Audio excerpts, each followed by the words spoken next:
Très chers compatriotes, fils et filles du Grand Congo d'Ekimbangu, de Joseph Kasavubu, de Patrice Emery Lumumba, Bana Bilaka. Face à des persistantes tourmentes que nous subissons matin, midi et soir du fait de l'occupation criminelle de Imatuti dans notre pays,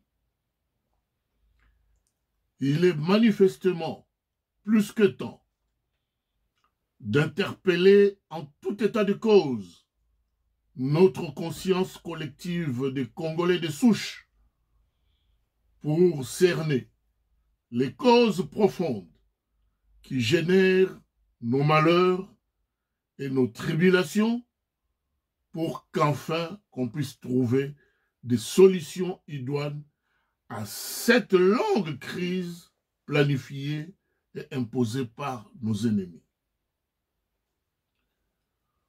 En étant tous unis, résolus et déterminés, nous pouvons assurément changer le cours de l'histoire, le cours des événements. Mais, dispersés, voulant jouer seuls, en solo, il nous sera difficile et surtout illusoire d'obtenir une quelconque victoire sur nos ennemis Tutsis qui ont déjà une longueur d'avance et qui poursuivent les massacres chaque jour que Dieu fait. Fort malheureusement, il est à déplorer que beaucoup de nos compatriotes plongent toujours dans l'inconscience et la distraction. Devant les dangers permanents qui sans cesse nous guettent, ils ont la tendance mortifère de laisser voir et de laisser faire l'ennemi occupant, au lieu d'être constamment alerte, vigilant, prévenant, proactif pour anticiper des actes malveillants de Tutsis qui agissent en conquistadors sur le sol de nos ancêtres. Toutefois,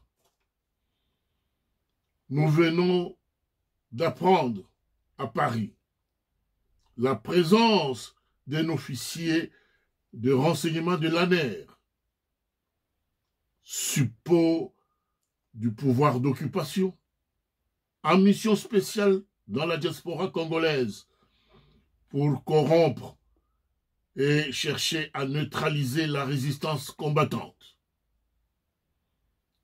Soyons alertes, soyons vigilants et prêts à déjouer les manœuvres diaboliques de cet oiseau de malheur.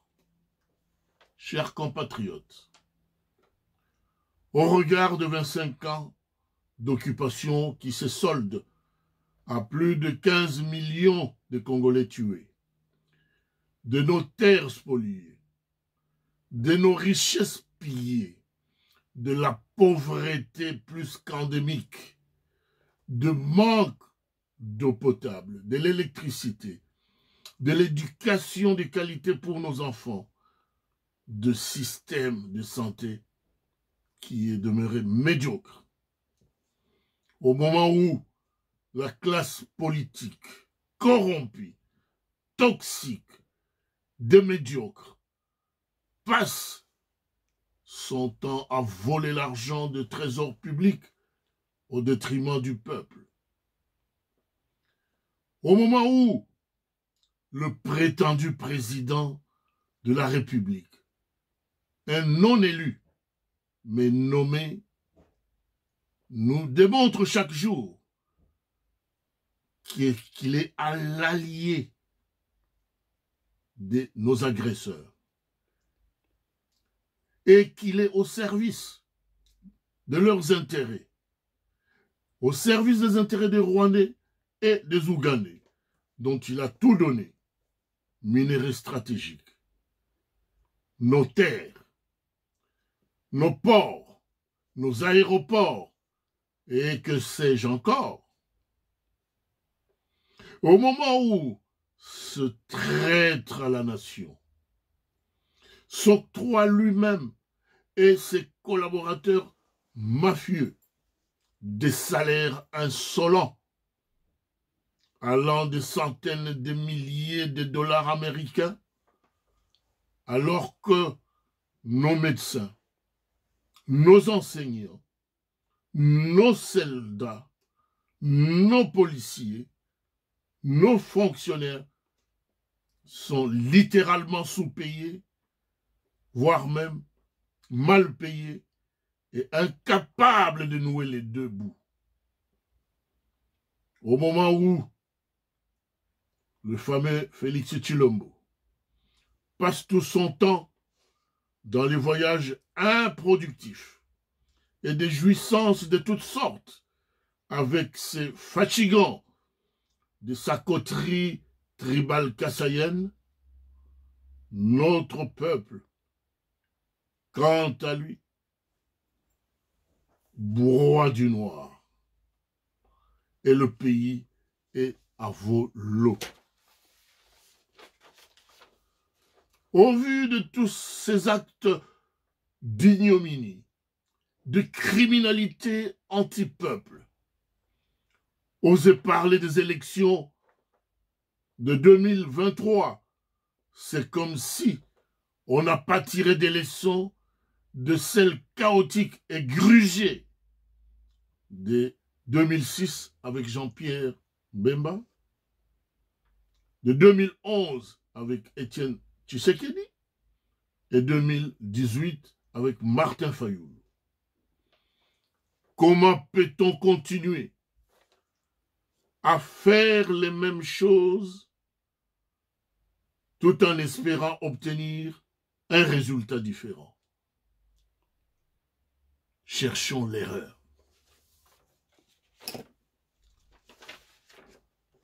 Alors qu'il est, la situation générale du Congo est sens dessus-dessous, plus que catastrophique.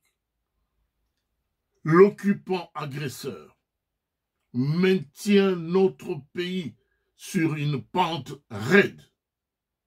Minembwe est écumé par des différentes milices agissant sous les ordres d'Arias Rouberois et de Moïse Nyarugabo, tous les deux sujets rwandais du RCD Goma de triste mémoire, mais qui pavanent librement au Congo sans être inquiétés.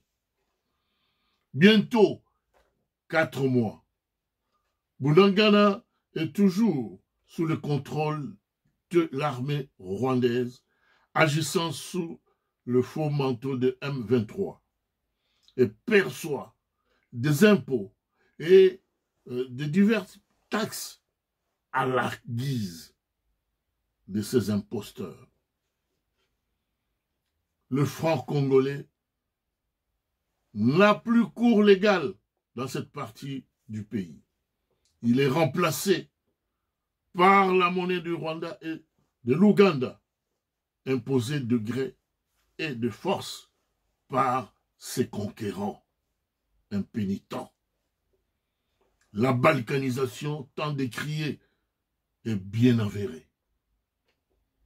En Ituri, l'armée ougandaise, sous étiquette fallacieuse d'Adef Nalou, a investi plus de 13 villages congolais, massacrant 17 personnes et plusieurs compatriotes sont pris en otage par les mêmes assaillants. Chaque jour, matin, midi, soir, on déplore des morts et de nombreux déplacés de guerre, lesquels sont remplacés sur leur propre terre par des Tutsis et autres peuplades allophones. À Kwamotu, à l'ouest du Congo, les Bateke et les Bayaka s'entretuent, chose qui depuis plus d'1 siècle n'a jamais existé. Devant cette situation apocalyptique, imposée à nos frères et sœurs du Grand Kivu et de la province orientale et maintenant de Maïndomé, quid alors de la présence de la MONUSCO et de son unité d'intervention rapide dotée, paraît-il, de drones et des hélicoptères outillés et bien équipés pour protéger des personnes et leurs biens. Quid alors de l'état de siège décrété pompeusement depuis juin 2021 par le fameux Félix Tshilombo, aux fins d'éradiquer l'insécurité persistante à l'est de la République. Que sont-elles devenues et à quoi ont-elles servi?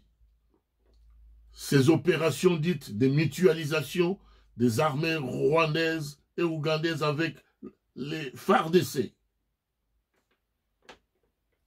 Tout ceci n'ont été que des manœuvres dilatoires de Tshilombo avec ses mentors Tutsis pour accélérer la balkanisation de notre pays. Et comme si ces manœuvres des dupes ne suffisaient donc pas, le traître à la nation a signé dernièrement des accords de déploiement sur notre sol de mêmes armées ennemies, organisées sous un label trompeur des armées de la communauté de pays de l'Afrique de l'Est.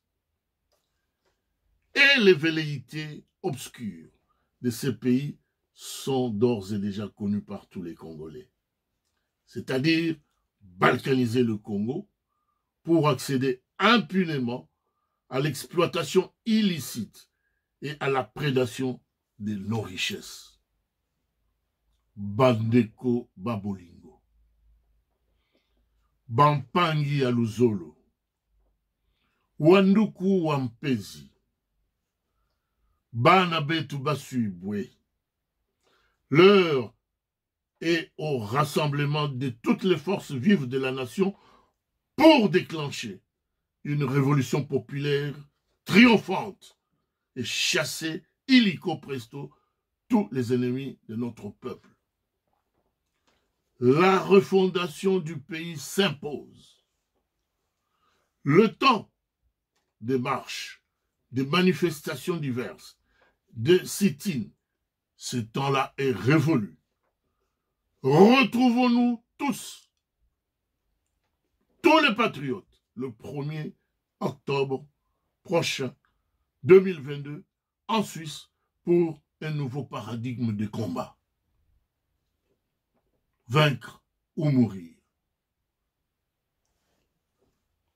Paul Kaumbu Ntumba, engagement des Congolais pour la libération de la patrie.